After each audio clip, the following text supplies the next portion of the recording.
हाम्रो दाई जितबहादुर दाइले हात उठाउनु न यार।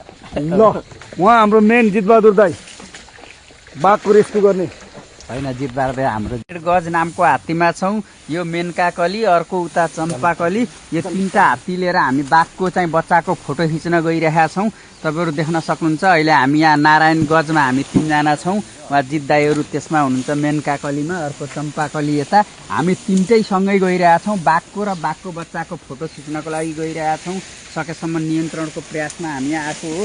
बाघको बच्चा रहेछ, त्यो चाहिँ अलि बाघ आक्रामक छ, नजिक जान एकदम डर भइरहेको छ। तपाईँहरूलाई चाहिँ हामी अपडेट गराउँदै गर्छौँ, आवश्यक जानकारी दिँदै गर्छौँ।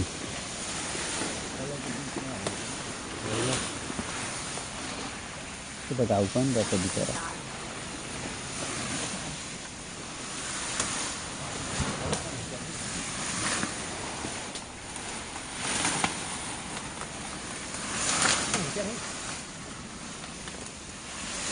त्यहाँ नभएपछि शङ्कै लाग्यो क्या मलाई।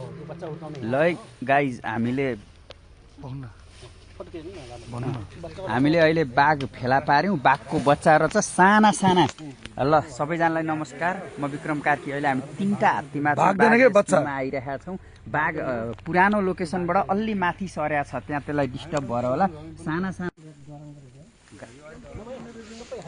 खोइ अब सरहरूले कुरा गर्दा हुन्छ, अब यसलाई कसरी तीनटा हात्तीको छु नि हेर्ने